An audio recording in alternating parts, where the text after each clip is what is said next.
Sou o João Basoli, este é o Cidades de Fato Podcast. Quero agradecer aos ouvintes pela audiência. O tema do nosso episódio de número 158 é Tarifa Zero, Implantação no Brasil. Para falar desse tema relevante, está conosco Roberto Andrés.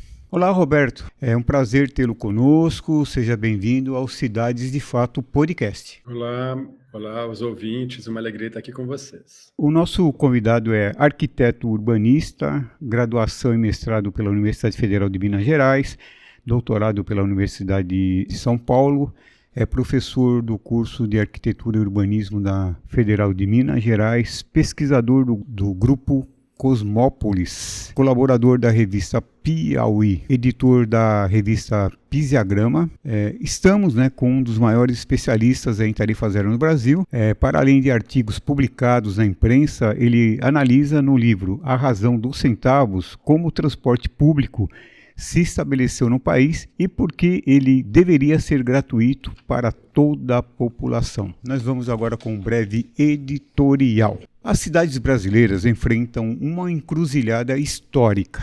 Entre 2013 e 2023, o uso do transporte público caiu 30%, enquanto as ruas foram inundadas por carros e motos, agravando a crise climática e a exclusão social. Diante desse colapso, surge uma pergunta urgente.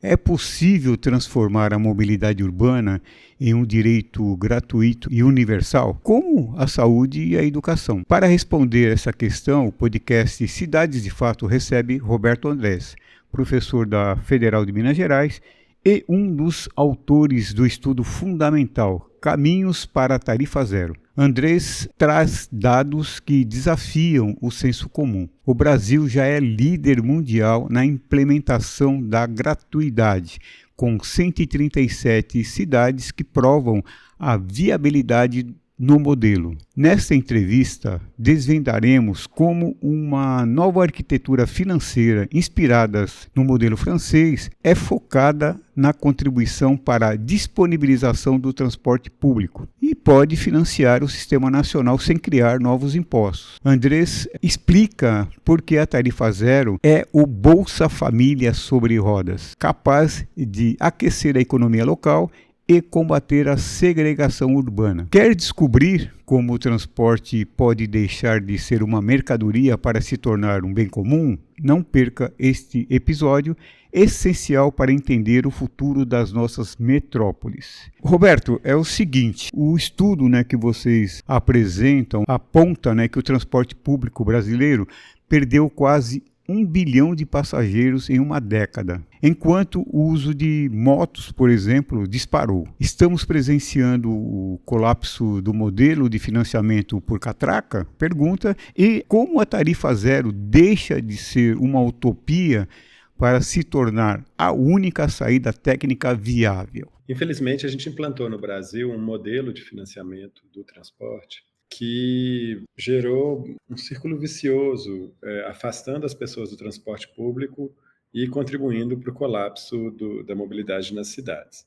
Que modelo foi esse? Ele é um modelo em que o financiamento do transporte público, sejam os ônibus, sejam os trens e metrôs, ficou majoritariamente ou quase que exclusivamente durante muito tempo baseado na tarifa cobrada dos usuários. Isso é uma anomalia, isso não existe nos países de referência. Quando você vai olhar para os lugares onde você tem bons sistemas de mobilidade, bons sistemas de transporte público, na Argentina, no Chile, no México, na Europa, o que você tem é um financiamento consistente por subsídio público. E a tarifa complementa esse subsídio. No Brasil, a gente criou essa anomalia. O que ela gerou? Quando você financia um sistema de ônibus, por exemplo, somente com a tarifa, aqueles empresários de ônibus, eles operam com uma receita que gera uma contradição de lógica de mercado. Porque para eles aumentarem a margem de lucro deles, eles vão ter que ou reduzir a oferta, para ter mais gente no ônibus, reduzir o custo, ou aumentar a tarifa, para arrecadar mais. No entanto, esses dois elementos, reduzir a oferta e aumentar a tarifa, afastam os usuários do sistema de transporte público. Então, desde a década de 90, quando as pessoas passaram a ter mais opções de compra de automóvel, depois da estabilização da moeda, todas as pessoas que conseguiram, a maioria das pessoas que conseguiram, saíram do transporte público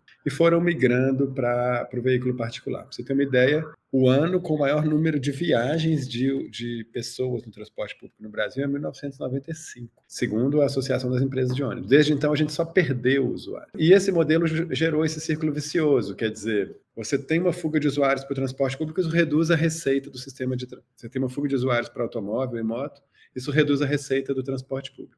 Como resposta, as empresas de ônibus ou as prefeituras, elas ou aumentam mais a tarifa para compensar essa perda de receita, ou elas reduzem a oferta. Só que isso afasta ainda mais usuários. Então, a gente está rodando esse ciclo vicioso ano a ano, desde a década de 90, e quando chega a pandemia de Covid-19 em 2020, esse ciclo, então, ele dá 20 voltas ao parafuso de uma vez só, porque justamente você tem uma perda ali de metade dos usuários em muitas cidades. Então, esse é o cenário, é um cenário de caos, é um cenário de colapso do transporte público, derivado do modelo que foi instalado no Brasil e que agora a gente precisa remediar. Bom, Roberto, é o seguinte, né? O Brasil hoje é o líder mundial em experiências de gratuidade, com 137 cidades adotando o passe livre universal. Pergunto, o que esses municípios descobriram que as grandes metrópoles ainda ignoram? Existe um efeito contágio político, né, que explica por que o número de cidades com tarifa zero dobrou desde 2023? A gente tem, então, um primeiro momento de fortalecimento do debate da tarifa zero com as revoltas de 2013. E esse momento é muito importante, sabe, João? Porque ele é o momento, os pensadores dos movimentos sociais, eles trazem muito isso, assim.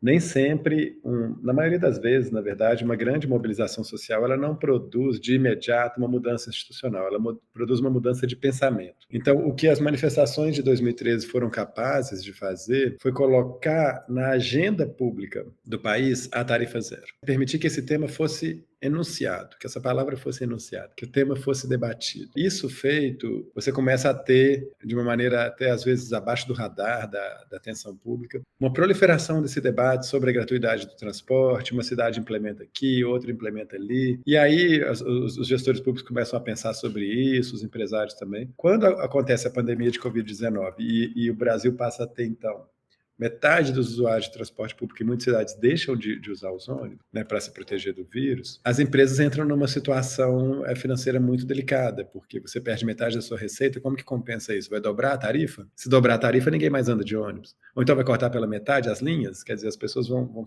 usar a conta. Então, as empresas passaram a, nesse momento, demandar do poder público subsídio, algo que o Brasil não praticava e que começa a praticar, então, com a pandemia. E aí muitos prefeitos olham para aquilo e falam, mas espera aí, eu vou subsidiar metade da operação e a tarifa vai continuar custando o mesmo valor para o usuário, o sistema continua o mesmo, não tem nenhum benefício para a população, ou eu vou subsidiar a operação inteira e vou oferecer o sistema de transporte gratuito para a população.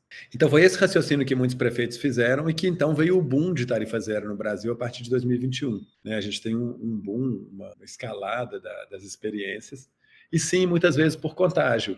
Quer dizer, o município implementou, o município vizinho foi lá, viu, deu certo, está todo mundo falando daquilo, a população está satisfeita, os empresários de ônibus estão satisfeitos, está todo mundo satisfeito, então se implementa por contágio. Por que isso não chegou nas cidades, nas metrópoles ainda? Porque a gente tem uma falha de modelo, e a gente vai chegar lá no nosso estudo daqui a pouco, explicando como que ele busca corrigir essa falha de modelo. Qual que é a falha de modelo? Lá nos anos 80, quando o Brasil implementou a Lei do Vale Transporte, né, na sua primeira versão em 85 e na sua versão definitiva em 1987, ali se estabeleceu que o setor patronal teria uma contribuição para o financiamento do transporte. Então, desde então, a gente estabeleceu que o financiamento do transporte ele tem 3 pilares possíveis. Os subsídios públicos, que agora estão sendo muito praticados, a tarifa cobrada do usuário, e a contribuição do setor patronal. Veja bem, só que esse modelo do Vale Transporte era inspirado numa lei que existia na França, que é o Versement Transport, atualmente se chama Versement Mobilité, que era uma lei que também coloca o setor patronal para contribuir com o transporte. Só que o modelo brasileiro, por lobbies ali do setor empresarial, na época do governo Sarney, né, foi alterando o modelo e chegou nesse desenho do Vale Transporte, que é um desenho muito disfuncional. Por que ele é muito disfuncional? Primeiro porque ele retira 6% do salário do empregado, colocando um peso no trabalhador para pagar a própria circulação, né, que é algo de interesse da empresa, do funcionamento da sociedade. Segundo, que ele coloca facultativo para o trabalhador escolher se quer ou não o Vale Transporte. Então, nesse momento que você debita uma parte do salário do trabalhador e coloca facultativo, você força muitos trabalhadores a optarem por não receber o Vale Transporte. Porque para ele pode ser mais vantajoso, já que vai debitar uma parte do salário dele, circular de moto, ou ele mesmo pagar, ou comprar um automóvel, etc. O modelo do Vale Transporte ele empurra uma parte significativa dos vínculos empregatícios para fora da contribuição. Veja bem como ele é... E o terceiro problema dele é que ele é vinculado ao valor da tarifa.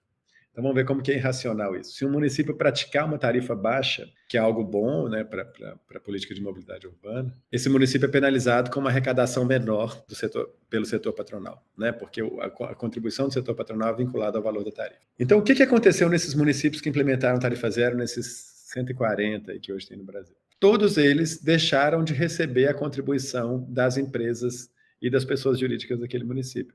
Porque quando a tarifa zera, o Vale Transporte também zera. Então, vejam bem, o desenho da lei fez com que municípios que implementam uma política positiva para a população fossem penalizados com perda de arrecadação por meio do mecanismo do Vale Transporte com as empresas. Isso faz com que todo o custo do sistema fique nas costas do município. E aí o que a gente percebe, calculando mesmo o custo do sistema de transporte, é que para municípios pequenos e médios, as prefeituras dão conta, de certa maneira, de arcar com esse custo. A gente está falando aí de 2%, 3% do orçamento municipal num município médio, para que a prefeitura possa financiar todo o sistema de transporte. Quando se passa para um município grande, de mais de 1 milhão de habitantes, 2, 3 milhões, esse percentual do orçamento municipal tende a crescer muito. A gente vê aqui em Belo Horizonte, em São Paulo, no Rio, em muitas cidades, esse percentual pode chegar a 10, 8, 10% do orçamento municipal. Então, é muito difícil para um município colocar 10% do seu orçamento para financiar uma política pública somente, a gente sabe disso. Por isso, a política hoje de tarifa zero no Brasil, ela está com o teto das cidades médias. Porque o nosso desenho da contribuição das pessoas jurídicas faz com que a implementação da tarifa zero signifique abrir mão da receita que vem do setor empresarial. E ao abrir mão dessa receita, tudo fica no colo do município. E aí somente os municípios médios que estão dando conta, porque o peso do transporte percentualmente é menor lá. Então, Roberto, você descreve tarifa zero como um Bolsa Família sobre rodas. Eu acho excepcional essa analogia, bem interessante, né? Então, eu pergunto, considerando que o transporte consome 20% da renda familiar das famílias mais pobres, como a gratuidade universal pode atuar como um motor de redistribuição de renda e aquecimento imediato do comércio e serviços nas periferias brasileiras? Todos os dados e todas as pesquisas empíricas indicam que os grandes beneficiados da tarifa zero são principalmente a população mais vulnerável. As pessoas mais pobres, moradores das periferias, dos bairros mais precários. A gente vê isso em diversos levantamentos. A pesquisa do Daniel Santini e Mariana indicou isso, o maior crescimento de uso de ônibus após a tarifa zero foi nos bairros com maior número de pessoas inscritas no CAD único, né? Pessoas que recebem Bolsa Família. Eu só queria aproveitar, você iniciou assim em cima de algo que eu achei também muito interessante, aí você aproveita na continuidade da sua resposta. Você também defende que ela deveria ser focada no CAD único? Não, eu não defendo não. Eu acho que isso acaba sendo um custo a mais, você focar no CAD único e cobrar das outras pessoas. Mas a gente sabe que os maiores beneficiados são as pessoas mais pobres. E aí, o que acontece nessas cidades, né? Eu visitei várias delas, entrevistei as pessoas, entrevistei comerciantes e tal. Existia uma parcela significativa da população que não se deslocava. Vou dar um exemplo para você. Em Caucaia, salvo engano, quase metade, agora eu não lembro o dado, mas eu coloquei o dado nesse artigo que eu publiquei, quase metade da população, acho que 40%, recebe até meio salário mínimo. A passagem de ônibus em Caucaia estava R$ 3,50, hoje daria R$ 4,50 se seguisse o crescimento que teve nas cidades vizinhas. Você está falando de R$200 a R$300 por mês para a pessoa se deslocar para uma família que recebe meio salário mínimo. 40% da população do município. Quando você zera a tarifa, esse 40% da população do município passa a fazer coisas que não faziam, que eram impedidos cotidianamente por causa da tarifa. Ir ao supermercado no centro, ir visitar um parente, ir a uma consulta médica, ir à escola. Eu conversei com crianças que andavam 6 quilômetros no sol do Ceará para chegar na escola todo dia, meio-dia, porque não tinha condições de pagar um ônibus. Eu conversei com famílias que nunca tinham ido à praia. Nós estamos falando de um município litorâneo, a pessoa nunca foi à praia porque ela não tinha condição de pagar o ônibus para ir à praia. Porque nessa hora, entre escolher pagar um ônibus e comprar um óleo, comprar um botijão de gás, comprar um saco de arroz, a pessoa ela escolhia a necessidade mais urgente. Então, é um Bolsa Família sobre rodas, porque ele libera diretamente a renda da população mais pobre, né, para o consumo.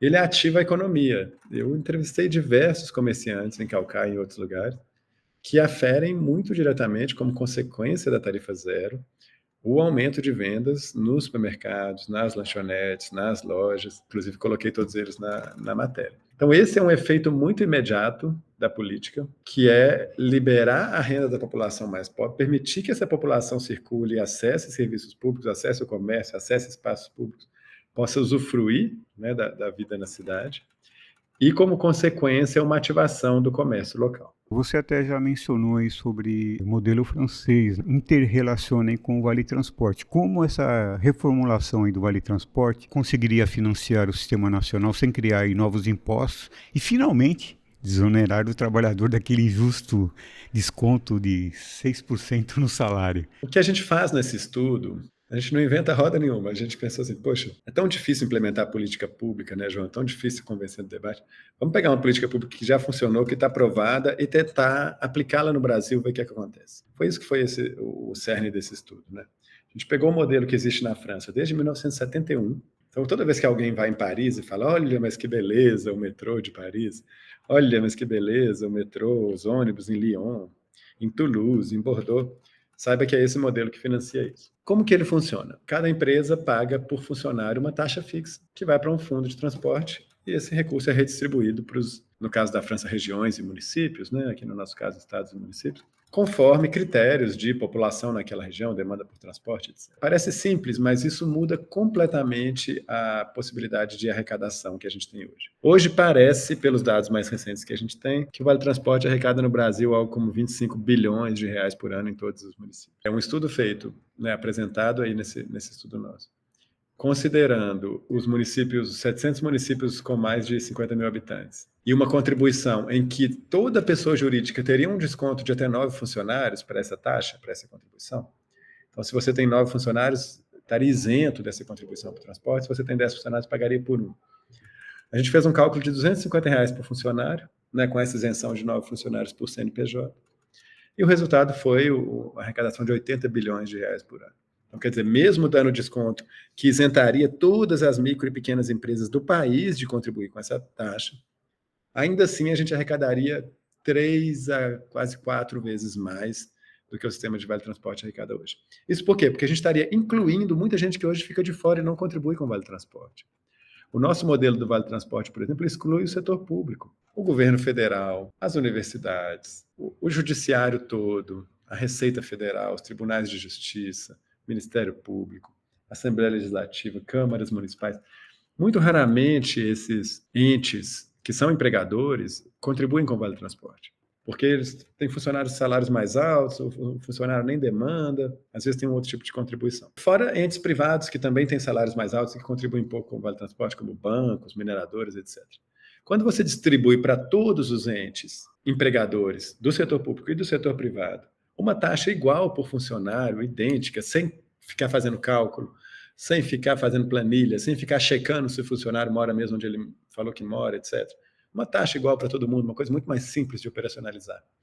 E distribui essa taxa para todos, você pode até dar esse desconto que foi colocado, né, para pequenas empresas e ainda assim gerar uma arrecadação muito maior. Então o Brasil hoje tem a faca e o queijo na mão para implementar uma política de tarifa zero sem criar um imposto novo, mas também sem disputar o orçamento existente. Eu constato aqui no material que vocês produziram que a tarifa zero universal ela começa com 30% mais barata por passageiro, né? E aí você fala sobre o próprio município, né, bancar. Veja bem, essa eficiência, né, ela não se vislumbra porque ela já começa com 30% de redução, no meu entender. Que é o gasto com fiscalização, sistema de bilhetagem, enfim, tudo mais. Se eu já começo com 30%, né, porque então eu tenho tanta dificuldade dessa implantação? Eu acho que a gente está falando de uma mudança de paradigma, uma mudança de modelo, e muitas vezes esse tipo de mudança ela não é simples de ser absorvido pela sociedade. Mas eu acho que a gente está num momento único no Brasil. No ano passado, né, foi feita uma grande mobilização aqui em Belo Horizonte em prol da tarifa zero, a cidade toda se mobilizou, né? Eu nunca vi uma mobilização tão grande na Câmara de Vereadores, centenas de pessoas ocupando a Câmara de Vereadores pedindo a votação favorável. Infelizmente, os vereadores de Belo Horizonte, enfim, traíram seus eleitores para atender a demandas de empresários, etc., e votaram contra a proposta da tarifa zero. Mas isso gerou um debate nacional. E o que a gente viu foi o governo federal, o presidente da República, solicitando ao ministro da Fazenda que fizesse um estudo para a implementação da tarifa zero no Brasil, depois diversas outras movimentações nesse sentido. Então, acho que a gente tem um único no Brasil que pode se tornar o primeiro grande país do mundo com tarifa zero, a partir de um modelo sustentável, viável, baseado numa contribuição empresarial que já existe no país, ela seria somente melhor distribuída. E isso acho que é algo único e muito transformador que pode criar uma referência até para outros países. O Brasil tem, né, João, essa tradição recente pós-redemocratização de criar políticas públicas inovadoras que são referência internacional. O SUS, ele nasce dos movimentos sanitaristas nos anos 80. Nos anos 90, a gente tem a criação do orçamento participativo pelas prefeituras, uma política que se tornou referência internacional, foi replicada em diversos países.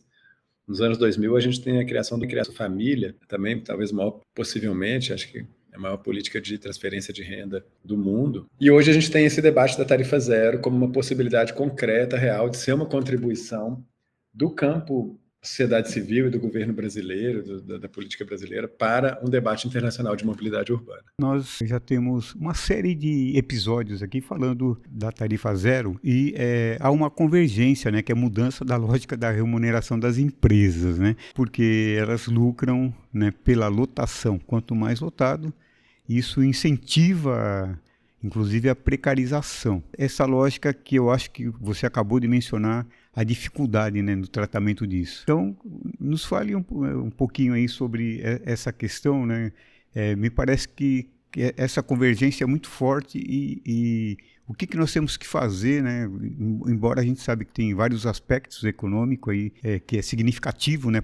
Que você acabou de falar de que Belo Horizonte optou aí, né? Os vereadores optaram aí por segurar. Então, nos fale um pouquinho dessa mudança necessária e a resistência tão grande para que ela aconteça. A gente tem um setor empresarial que hoje está um pouco em dúvida sobre que modelo eles querem. Eu preciso dizer que o Brasil formou um setor empresarial no transporte, vamos dizer assim, muito pouco republicano. É um setor que nasceu nos anos 50, num contexto de forte urbanização. Então, ele estava com uma demanda quase inesgotável. A cada dia, as cidades cresciam, bairros novos, periferias sendo montadas, né? Só para ter um dado aí para o ouvinte, entre 1940 e 1980, as cidades brasileiras, a população urbana brasileira saltou de 12 milhões para 72 milhões de pessoas. Isso é um crescimento assim muito, muito expressivo para um período tão curto. Então, esse crescimento urbano que ocorreu nesse período, grande parte dele durante uma ditadura militar, um período repressivo, sem manifestações, né, sem possibilidade da população se colocar, ele foi também o período em que essas empresas de ônibus cresceram. Elas saíram de empresas familiares nos anos 50 para virarem grandes conglomerados empresariais já nos anos 90. Então, são empresas que são muito mal acostumadas, elas nasceram na ditadura,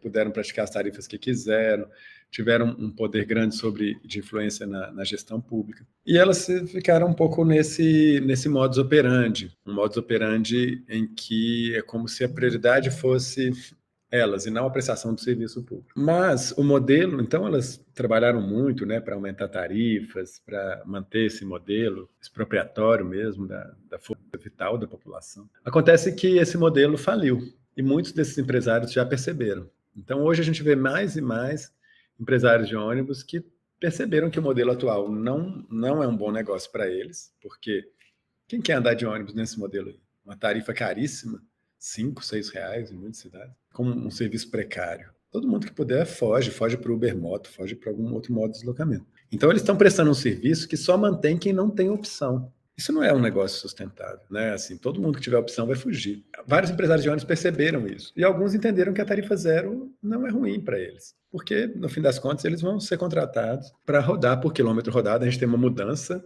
né, da forma de contratação, como você citou, isso é muito importante. Não faz sentido uma empresa de ônibus receber por número de passageiros. O custo dela está associado à quilometragem. Quantos quilômetros rodou? Aí isso você vai dizer quanto você gastou de motorista, de óleo diesel, seu equipamento, desgaste de pneu, etc. E aí você faz o cálculo disso. Não faz sentido isso ficar ligado ao número de passageiros dentro dos ônibus. Essa mudança já está sendo absorvida por uma parte do setor empresarial do transporte. Nas cidades com tarifa zero, eu entrevistei donos de empresas de ônibus, estavam todos muito satisfeitos, felizes. Motoristas muito satisfeitos também, que não tem mais que trabalhar com dinheiro, não tem que ficar vigiando se a pessoa está pulando a catalana ou não, etc. Mas uma parte desse empresariado, que foi o caso em Belo Horizonte, em outras cidades, considera que no modelo atual eles continuam tendo uma vantagem. Qual que é essa vantagem? Primeiro que eles têm a caixa laranja da bilhetagem. Ninguém sabe direito quanto que eles arrecadam, porque a bilhetagem é da mesma empresa que gera o sistema de transporte. Então é a raposa tomando conta do galinheiro, né? Você não sabe quanto que arrecadou direito naquele mês.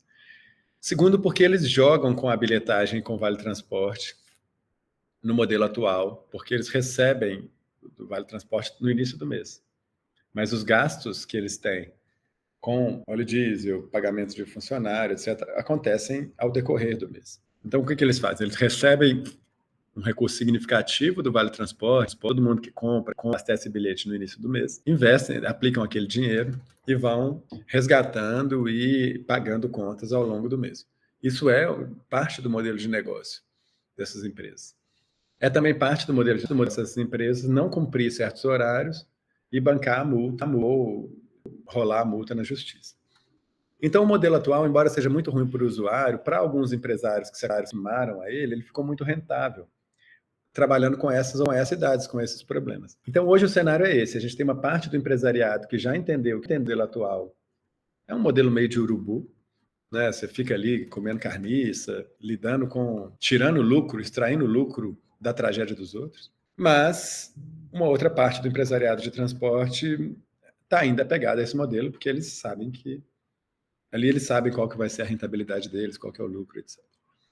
Então, um dos desafios hoje, né, é vencer a resistência dessa parte do empresariado do transporte para avançar com uma política como essa. Vamos aí à PEC 25 de 2023, né? Para os ouvintes, esta PEC propõe o Sistema Único de Mobilidade, o chamado SUM, nos moldes aí do SUS. Será que ela vai ficar igual o Estatuto da Cidade, né? 11 anos parada lá, tá ok? Enfim, e até com a possibilidade de não vir, né? Embora a gente vê agora a iniciativa do governo de fazer com que o tema avance. Mas, né, nos fale um pouquinho aí da tão esperada PEC.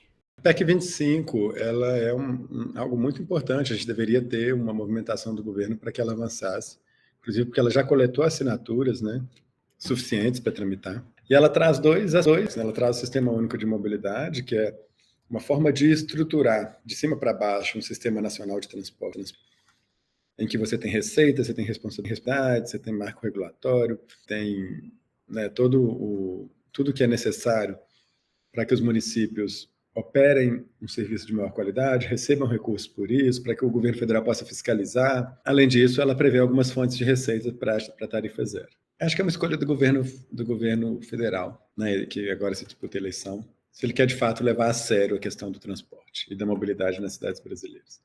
A gente está falando de um negócio urgente, né? A gente tem tarifas altíssimas, expulsam a população da cidade, lotam as cidades de carros e de motos, a gente tem uma escalada de acidente de moto, a gente tem problemas de saúde, de poluição pelo excesso de automóveis, a gente tem uma população que não consegue circular, que não consegue procurar emprego. A PEC 25 pode ser um avanço muito importante, pode ser um instrumento jurídico importante, um instrumento institucional, legislativo, central para que o governo opere a mudança necessária na mobilidade urbana no país e faça algo que pode ser muito transformador e afetar a vida de toda a população dos centros urbanos, né, onde está 80% da população do país, especialmente a população mais pobre. Você trouxe um tema aí importante, né? Eleição. Os dados mostram que prefeitos que implementaram a tarifa zero tiveram uma taxa de reeleição de quase 89% superior à média nacional. Aí eu te pergunto, o tema deixou de ser uma bandeira ideológica para se tornar um trunfo eleitoral? O eleitor brasileiro finalmente entendeu que o transporte é um direito básico? É isso. O eleitor quer tarifa zero. Isso aparece nesse dado de reeleição de prefeitos. Então, você teve 90%, né, de reeleição nas cidades com tarifa zero. E também aparece na pesquisa Quest, que perguntou se as pessoas aprovavam tarifa zero no transporte. E teve 81% de aprovação. Eleitor de esquerda, de direita, de centro, todo mundo aprova majoritariamente a tarifa zero. Eu entendo que numa eleição tão difícil quanto essa, que vem aí, o campo da centro-esquerda, né, o campo progressista, precisa apresentar mudanças para os eleitores. As pessoas estão, em muitas situações, satisfeitas, descontentes, descrentes, né, das mudanças na política. E acho que essa é uma, assim como o fim da escala 6:1, essa é uma mudança que está palpável, está possível, já tem forma de ser implementada. E quem trouxer essa agenda bem apresentada na eleição tem um potencial enorme para dialogar com eleitores, né, dada essas taxas de aprovações que a gente vê.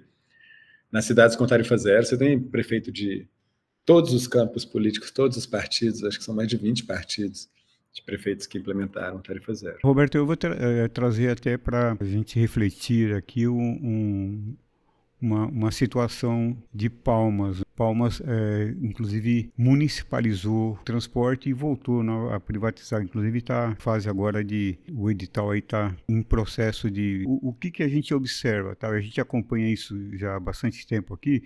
Ocorre o seguinte, nós tivemos aqui nesse processo, até por uma necessidade de adaptação, tarifa zero durante alguns meses, em torno de 4 a 5 meses aproximadamente, permaneceu a tarifa zero nos finais de semana.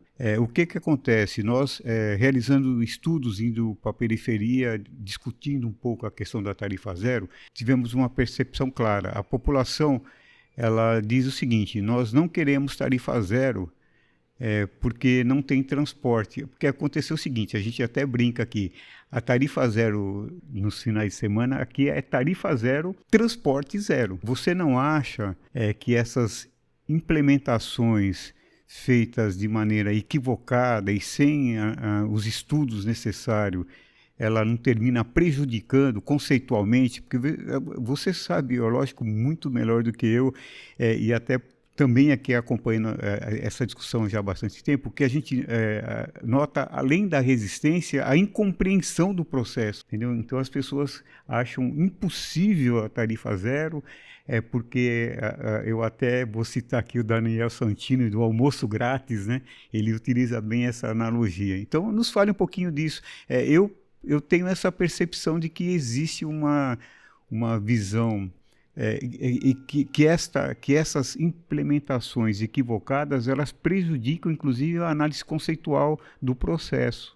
Não seria isso? Isso pode acontecer. Palmas é das poucas cidades no Brasil em que a tarifa zero foi implementada e depois revertida, né? A gente tem uma taxa aí de reversão, acho que de 4%. Então, somente 3 a 4% das cidades que implementaram tarifa zero voltaram atrás na política. Mas eu concordo muito com isso. A gente vê isso também um pouco em São Paulo, aos domingos, mesmo aqui em Belo Horizonte. Quer dizer, são políticos que estão implementando tarifa zero nos finais de semana, mas sem melhorar a oferta ou sem manter uma boa oferta. A população olha para aquilo e fala exatamente isso que você falou, né? Tarifa zero, mas também ônibus zero, de que adianta? Acho que isso é algo que sim prejudica a política e a sociedade, né? Cobrar para que, né, de fato, uma política seja implementada entregando um serviço real.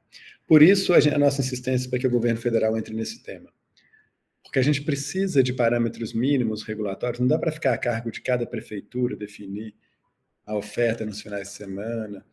A gente precisa de parâmetros mínimos regulatórios que estabeleçam tempo máximo de espera, sabe? A lotação máxima dos veículos, a oferta adequada baseada na densidade de determinada região, para que seja tarifa paga, seja tarifa zero, a gente tem uma oferta mais ou menos padronizada no país, baseado em requisitos mínimos e que não seja tão variável em relação a como cada cidade implementa sua política. Eu tenho acompanhado as discussões sobre a crise climática. Eu vejo assim que deveria alinhar a temática da tarifa zero, porque veja bem, o que eu vejo é discussão até sobre mobilidade, mas você não vê, pelo menos eu não tenho visto assim ainda uma conexão concreta, né, sobre crise climática e tarifa zero. O que você acha disso? Não, e a gente precisa. Os automóveis são responsáveis por uma parte muito grande das emissões,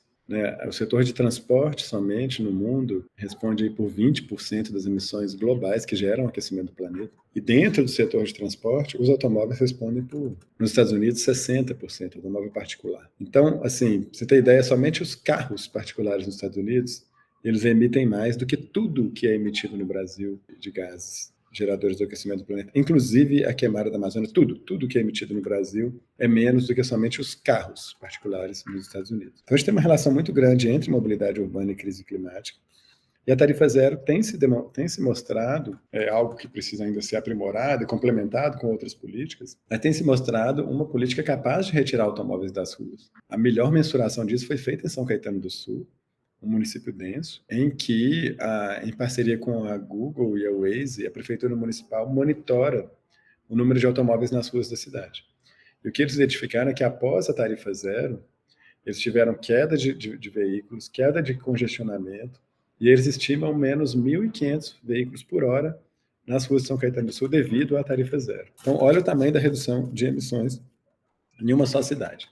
Se isso é complementado com políticas como corredor exclusivo para ônibus, melhoria da qualidade dos pontos de ônibus, das calçadas, etc., trazendo incentivos, né, para as pessoas, os ônibus vão estar circulando mais rápido, de graça, né, e com uma boa qualidade de acesso, uma boa conexão, isso tudo é muito capaz de tirar muitos automóveis das ruas e reduzir emissões. Então, é uma política muito conectada à questão climática. Já caminhando para o final, eu observei que o estudo sugere um programa nacional de tarifa zero já para 2026, né, com investimento inicial de 5 bilhões de reais. Eu pergunto, quais seriam os critérios para selecionar as primeiras capitais ou regiões metropolitanas para essa vitrine? O que falta para o governo federal dar este passo decisivo? Eu acho que pode ter muitos critérios. A gente, né, até colocou aí os critérios das regiões metropolitanas que já têm integração tarifária entre a capital e os ônibus que circulam, né, nas outras cidades, que é o caso de Goiânia, é o caso da região metropolitana de Recife, de Aracaju, etc. Mas acho que o governo poderia ter outros critérios. E o que falta é um pouco essa questão da coragem, né? Acho que o projeto parou no Ministério da Fazenda. Até hoje a gente não tem uma resposta do Ministério da Fazenda. Esse estudo, né, mostra que é viável. Esse estudo foi apresentado para o Ministério da Fazenda, para os técnicos, né, do Ministério da Fazenda, foi apresentado para o secretário, né, da Secretaria-Geral da Presidência, o ministro Guilherme Boulos. Então, é um estudo que já está nas mãos do governo, que mostra a viabilidade. E a gente aguarda aí que o governo dê o próximo passo, né, de fato se comprometendo, né, com avançar. Ajustes no estudo podem ser feitos, claro, mas com avançar com uma política que é necessária e urgente para a maioria da população. Infelizmente, estamos chegando ao final do nosso episódio de hoje e assim gostaríamos de pedir para que o nosso convidado deixe uma indicação cultural aí para os nossos ouvintes e nos diga, para você, Roberto, o que são cidades de fato? Boa. Eu não sei, de indicação cultural, eu pensei no João do Rio, aquele livro A Alma Encantadora das Ruas, que é um livro que a gente pensa a cidade, né, para além da sua função, da sua utilidade, né, mas que pensa a cidade como esse lugar do encontro, do encanto, né, da diferença, da diversidade, da magia, da beleza que pode acontecer no dia a dia das pessoas. E acho que cidades, de fato, são essas cidades em que a vida humana se potencializa, né, em que a vida humana ela constrói beleza, ela constrói trocas, ela constrói possibilidades de vivências que nos fazem mais felizes, nos fazem melhores. Acho que essas são as cidades que a gente deve buscar. Quero agradecer a todos que contribuíram e contribuem para esse projeto se manter no seu 5º ano de atividade. Agradecemos ao nosso convidado e peço, Roberto, que deixe aí a sua mensagem para finalizar a nossa conversa de hoje. Obrigado, uma alegria estar aqui, contem sempre comigo e seguimos nessa luta por cidades melhores para todas as pessoas. Agradecemos aos nossos ouvintes e espero que tenham gostado da nossa conversa de hoje. Até o nosso próximo episódio.